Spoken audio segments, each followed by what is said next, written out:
神奈川県横須賀市の氷見にある浄水場に来ております。横須賀ダンジョンです。こちらの浄水場は大正時代に作られたかなり古い浄水施設ですが、その麓にある町もかなり昔からありますね。戦前からある古い町です。今日はこちらの町を歩こうと思います。浄水施設に上がる坂道の中腹から町に入ります。かなり急斜面に作られた町ですので、上がったり下がったりしながら町の中を散策してみましょう。浄水施設は今はもう使われていないようですが、アーティストやクリエイターに建物を提供しているようなので、興味のある方調べてみるといいかなと思います。はい。まずはこちらの坂道の中腹から歩き始めましょう。長いまっすぐの浄水場の坂道の右手側、細い階段がありますので、こちらから街中に入っていきましょう。まあ古い街なのでかなり階段が急斜面で細いですね。まずはこの細い階段を登っていきます。まあ上まで階段ですね。右手側は崖崩れ防止の擁壁の施工がされていますが、この右手側の上にも古くからの住宅がいくつかありますね。平屋ですとか昭和の初期の住宅がいくつか見られます。ただ急斜面でかなり空き家が多いでしょうかね。この左手の白くて大きい立派なお宅も今は多分空き家でしょうか。ただかなり大きくて立派なお宅ですね。戦前からある町並みですので、右手側のような石垣も古くて苔が生えてますね。左手のお宅はベランダが木製なのかな、これは。なかなか古そうなお宅です。急斜面がひな壇状に宅地造成されているので、しばらく平らな道が続きますかね。段々に造成されています。で、右手側は国有地、売地という看板が出ています。どのぐらいの広さなんだろう。結構広い土地が売地で出ていますね。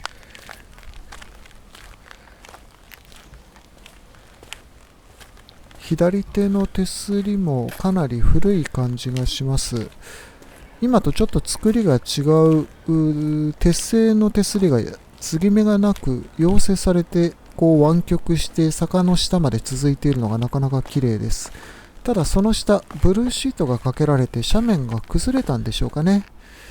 古い町ですのであちこち修理をしながら使われているようですが、こちらのステンレスの手すりはなかなか綺麗で上まで続いていますので、こちらの階段に入ってみましょう。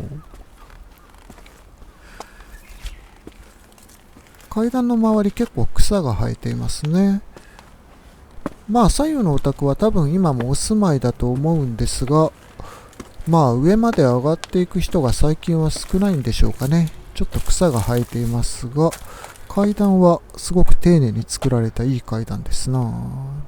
右手はシートがかけられて、これは石垣が崩れないようなシートの施工がされているんでしょうかね。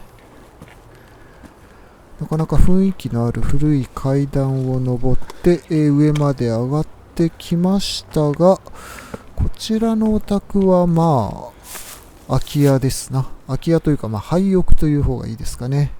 ちょっと崩れていますが、中の方には扇風機ですとか家財道具がちらっと見えますかな。ただかなり緑に飲まれていますね。この段の住宅地はこの左手にも似たような形状のお宅が何軒か続いているので、長屋のような感じでしょうかね。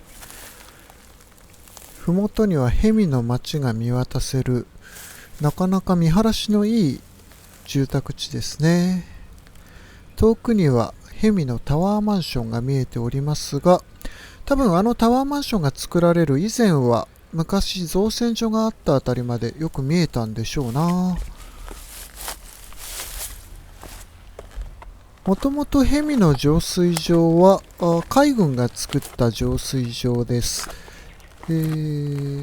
造船ですとか製鉄の工場で使う真水の供給のために作られた浄水施設ですので、海の近くで見晴らしもいい。もしかしたらこの辺りの住宅地も造船ですとか製鉄で働いていた方がお住まいだった場所なのかもしれないですね。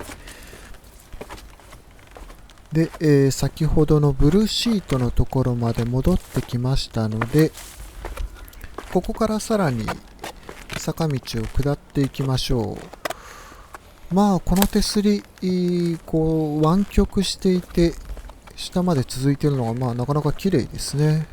あまり今では見ない古さを感じる綺麗な手すりですが、下の方には電車が通っています。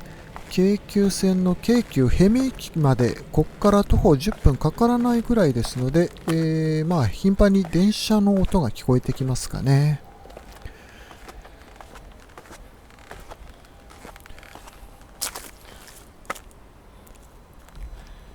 下の方までずっと手すりが続いています。で、右手側はコンクリートで、擁壁になっているので、その上から結構草が生えてますね。かなりの急斜面で、下の住宅の屋根が向こうの方まで見えているので、かなり切り立った斜面だというのがわかるかと思いますが、斜面の階段を下の方まで下っていきましょう。また電車が通っていますね。いいですね。街中を走る電車を上から眺めるこの景色もなかなか横須賀らしくていいもんだなぁと思います。はい。この京急線は高台に沿って線路が走っているので、いろんな角度から電車が見れるのがなかなか新鮮でいいですけどね。はい。この、階段から別の階段に接続しましたので、ここからは上に向かって上がっていきましょう。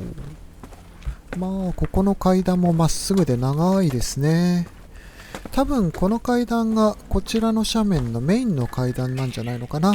駅から一番近い階段だと思いますので、ここから左右の住宅に枝分かれして階段が伸びているような立て付けになっているんじゃないかと思います。右手側にはまた擁壁の上に草がたくさん生えていますね。ただこの辺はかなり草が刈られて整理がされている印象がありますかね。左手側にはまた売り地が出ています。これは、私有地を売却しているということですね。65万円って書いてあったかな。なかなかお手頃価格で販売されていますが、この辺り売り地だけじゃなくて賃貸も時々出ていたりしますね。今カメラに映ってないですが、この右手側のお宅も賃貸に出ていたかと思います。左手の方にも高いところまで住宅が建てられていますが、ずっとこの左手側は空き地になっているのかな。結構高いところまで上がってきてますからね。空き地空き家はたくさんありますかね。この右手側も草が生えて多分空き家かな。多分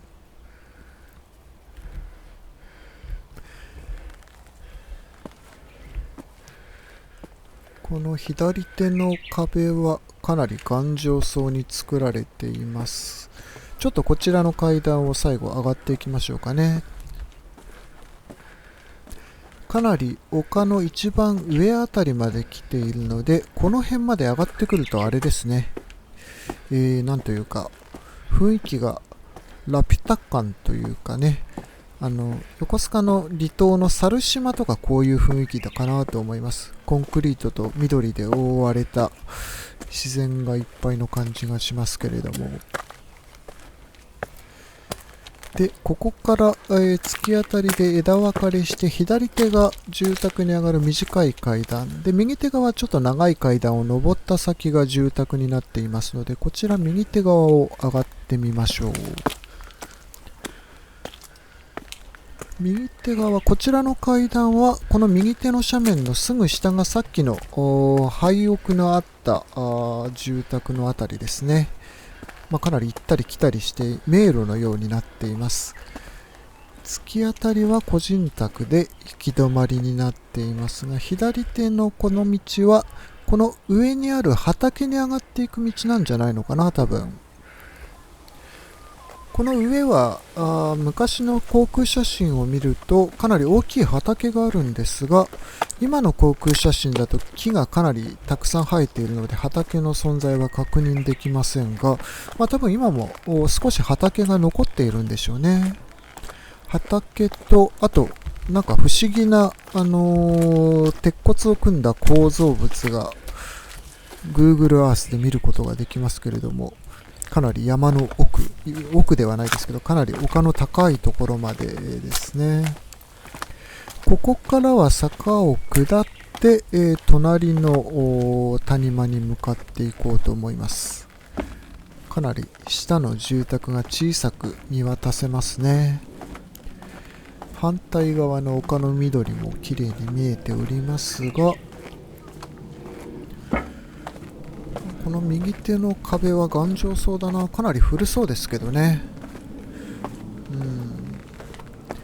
なかなかこの頑丈さがラピュタ感がなかなかありますけどね。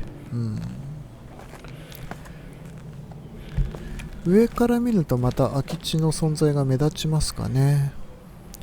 はい、隣の谷間に向かって道が伸びておりますが、左手側向こうの方にここからもヘミのタワマンが綺麗に見えますね。でこの正面の空き地、90年代ぐらいまでは結構たくさん住宅が建っていたと思うんですけれども、年々空き地空き家は増えているんじゃないのかなというふうに思います。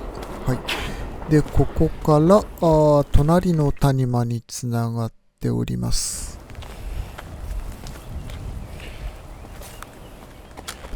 はい、下の谷間の住宅が見えておりますが、右上にも結構木がたくさん生えていますけどね、この木の向こう側が浄水場の建物があるんですけれども、ちょっとここからだと見えないですね。右手側数軒のお宅があって、その向こうが浄水場の建物です。下の麓の町がこの辺りからだと綺麗に見えますね。これからこの右下の町、東逸見の町に入っていこうと思います。今まで歩いていたのが西逸見の2丁目で、ここから先が東逸見の2丁目です。緑のトンネルのようになった道を抜けて、東逸見ですね。この正面は個人宅で行き止まりかな。この道をこちら側に進んでいきましょう。緩やかな坂道が谷の湾曲に沿ってずっと向こうまで続いています。なかなかこの道も綺麗な景色ですね。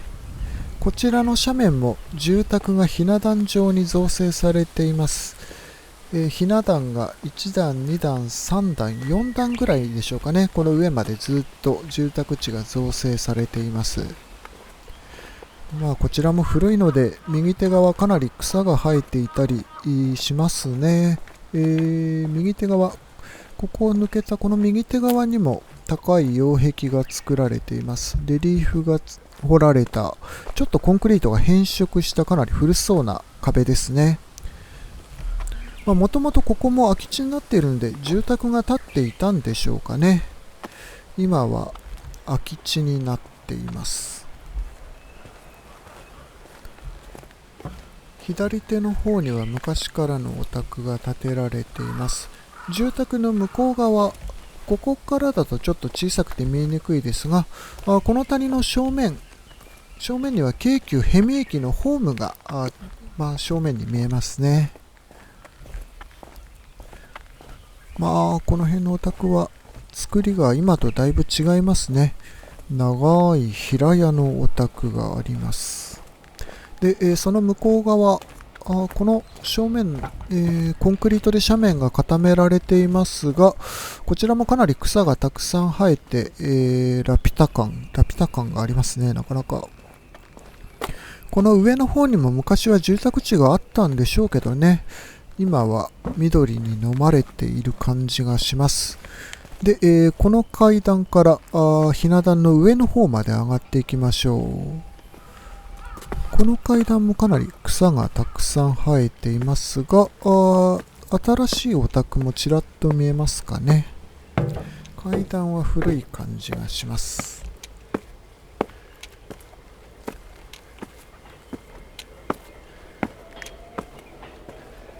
左手側の石垣かなり古そうですね。で、その隣の階段はもう草で埋まっていますが、今は使われているのかな。多分住宅つながってると思うんですけど、今はあまり使われていないようですね。まあ昔からの住宅地なので、古そうな木とかもたくさん生えてますね。この右手は桜かな。なかなかいい枝ぶりの木が生えています。で、右手にはちょっとした畑がありますね。で、その向こうは木が生い茂っております。上の方は森の方になっていますが、このすぐ上には浄水場の建物があるんですが、こちら側からだとちょっと見えないですかね。さらにもう一段上の段まで上がる階段上がっていきましょう。この辺まで上がってくるとかなり手すりも手作り感がありますね。これ右手の手すり、物干し竿かな。で、これはなかなか立派な石垣がありますね。ただ、こちらの右手のお宅は、まあ、廃屋でしょうな。去年来た時よりもちょっと、傷みが進んでいるような気がします。2軒住宅が建てられていて、庭に井戸があるので、かなり古いお宅だと思いますね。昭和の初期ぐらいでしょうかね。かなり古そうです。で、奥にも住宅がありますが、あちらはお住まいなのかな。石段がかなり古そうですね。2軒とも空き家廃屋かな。はい。で、正面はかなり木がうっそうとして、この右手側行くともう一段高い住宅地があるんですが、そちらは今もお住まいだと思うので、ここから引き返して、下へ下っていきますが、こちらから見るとかなりまた傷みが進んでいますね、こちらのお宅。やっぱり谷の上の方に来ると、あれですね、傷んでるお宅がかなりたくさんあるんでしょうかね。右手側はかなり高いコンクリートの壁になっていて、その下には住宅がお住まいのお宅かな。あんまりこういう作りの階段今は見ないですけど、なかなかかっこいい感じの階段があります。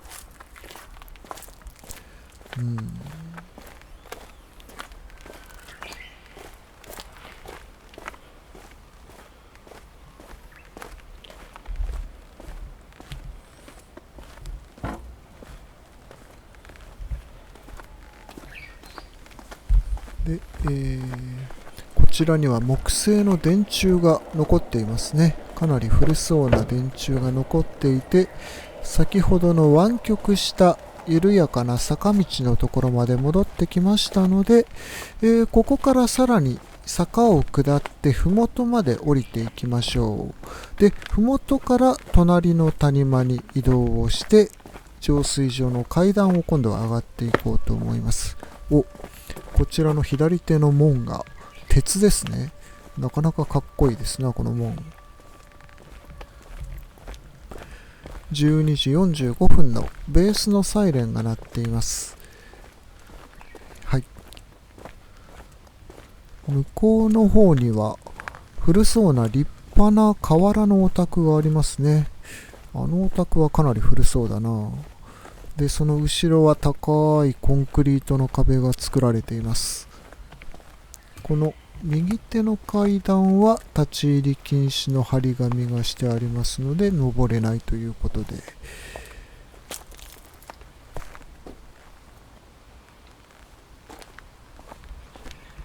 かなり谷の下まで降りてきましたが、この辺りの石垣もかなり古そうですね。昔からの町なんだなという感じがします。手すりや石垣を修理しながら、昔ながらの町が今も使われている感じがします。この右手の茂みの上のお宅はちょっと崩れてるのかな、傷んでるのかな、廃屋かもしれないですが、ここまで降りてくるとかなり新しく建て替えられたお宅も多いですね。この右手の壁はなんだこれは。これはあれですね、石垣が崩れないように鉄板をアンカーで打ち付けて補強しているんでしょうかね。この補強は去年来た時なかったような気がしますけどね。こう年々いろんな補修をしながらこう古い町使われているような感じがしますね。で、麓の平地まで降りてきました。この辺まで来ると新しい現代的なお宅がたくさんありますね。で、かなり大きい敷地のお宅も多い印象です。この道をまっすぐ行くともう車が走る車道になりますので、ここを右手に曲がって、隣の谷間に向かおうと思います。この辺りの家も谷間の斜面のすぐ脇に作られた麓の町ですので、昔からの道なんだと思います。藤の季節ですね。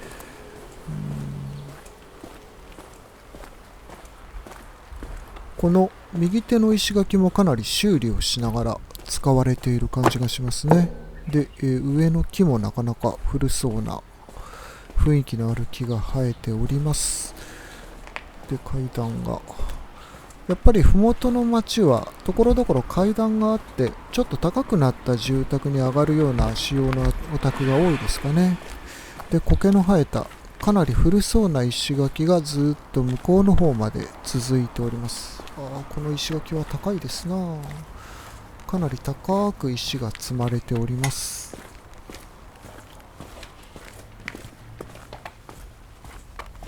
この辺り一帯の石垣は苔が生えたり植物が生えたりで、かなり趣のある古い石垣が多いですね。この辺り一帯も戦前からある昔からの町なので、多分昔からお住まいの方もたくさんいらっしゃるんでしょうね。この道をまっすぐ進んだ向こうにある、ちらっと今向こうに見えているかなり斜面に作られた新しい住宅地、逸見ヶ丘の住宅地は山を切り崩して平らにして作られた新しい住宅地だと思いますが、それに比べるとこちらは古くからある町並みです。ただこの辺り平地なので車を止める駐車場とかかなり広く設けられていますね。向こうの方には斜面一面が格子状の擁壁で固められた丘が見えておりますが、ではこの階段からさらに浄水場に上がる長い階段に続いておりますので、この道を今度は上がっていきましょう。この階段も長いですな。一直線に浄水場までずっと続いております。左側には逸見浄水場はこちらですという看板が出ております。右手側の細い階段は麓の住宅地に入る階段だと思うので、こちら側の太い方の階段を登っていきましょう。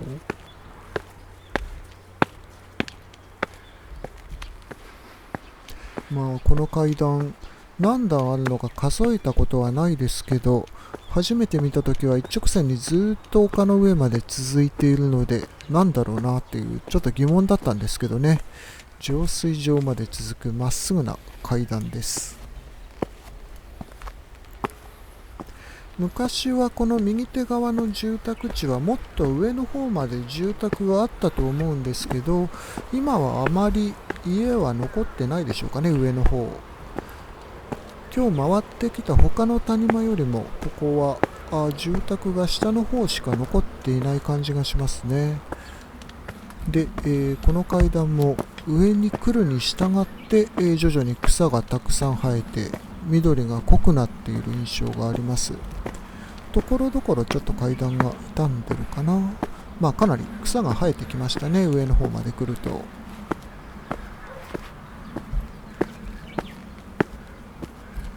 で、浄水施設に続く道ということで、かなり大きな街灯が作られていて、多分、道を明るく照らす防犯上の意味があると思いますけど、大きい街灯がつけられています。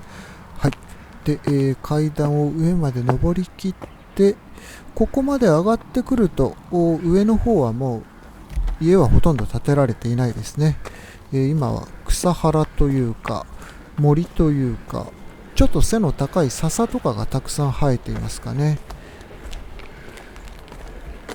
1990年ぐらいまではこの右手側にもいくつか住宅が建てられていたと思うんですが、右手側、もともと電柱だったであろう木の棒が今でも立っていますが、多分この辺まで送電していたんでしょうね。家の骨組みだったらしきものがなんとなく草の下に見えてはいるんですけど、なんでしょう、この谷間の住宅は建て替えられることもなく、今はもう住宅地としては使われていないようですね。下の方には綺麗に住宅地が見えます。見晴らしはいいですが、上の方は結構木がたくさん生えていますね。はい。で、上の方、浄水施設の建物が見えてきましたね。上の方に大きい建物がちらっと見えてきましたが、なんかこの先で人が集まって何かやっているな。ちょっとカメラを持って、この先進むのはちょっとなんかはばかられる感じがするので、いいや、ここから下って、隣の斜面に向かいましょう。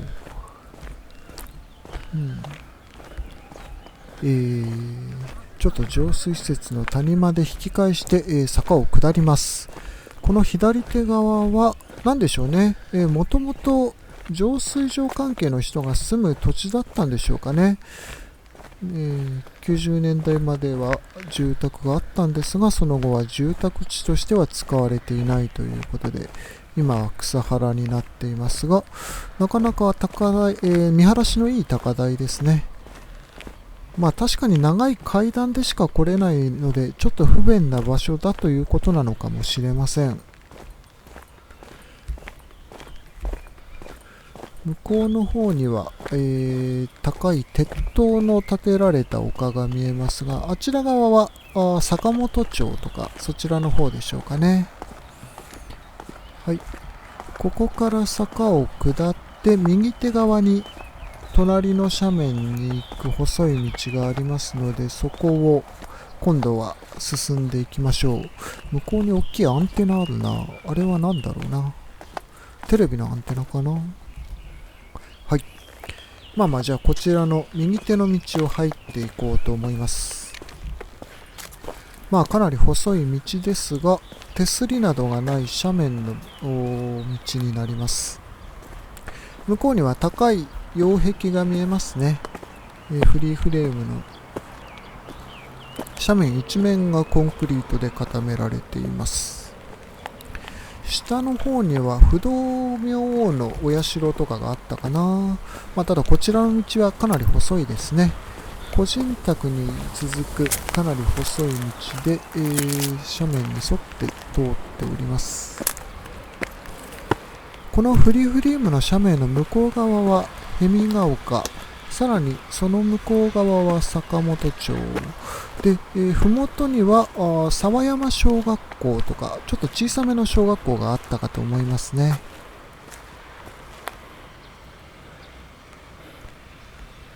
ふもとを、道が通っていて、向こうには電車が通っていますね。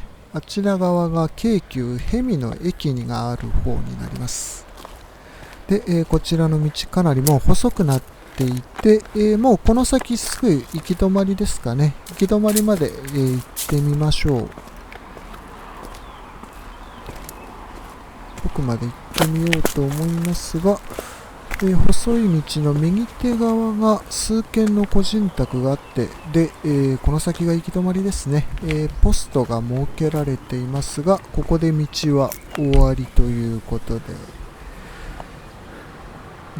下の住宅が小さく見えておりますが、かなり切り立った斜面というのが分かりますでしょうかね。かなり高いところにありますが、今日はここの辺りにしておこうと思います。はい。ということで、今日は京急氷見駅の近くにある氷見浄水場の跡地のふもとの町を歩いてみました。いかがだったでしょうか。この辺りの町は売り地もいくつか出ていましたし、賃貸も時々出ているので、横須賀らしい住宅地に暮らしたい方には結構穴場な場所なんじゃないのかなというふうに思います。浄水場も入居者募集しているので、アーティストですとかクリエイターの方調べてみたらいいんじゃないのかなというふうに思います。浄水場の建物、かなり古い建物ですので、時々見学会とかやっているらしいのでね、そういった機会があれば来られるのもいいかなというふうに思いますが、では最後にですね、浄水場の建物のすぐ裏手にある謎の構造物を見ながら今日は終わりにします。浄水場の建物のすぐ裏に、何でしょうね、この四角い建物じゃないと思いますけれども、看板かな？看板でもないと思うんですけどね、何か鉄骨を組んだような構造物がありますが、ご存知の方いたら教えていただけると嬉しいです。はい。ということで今回もご視聴いただきありがとうございました。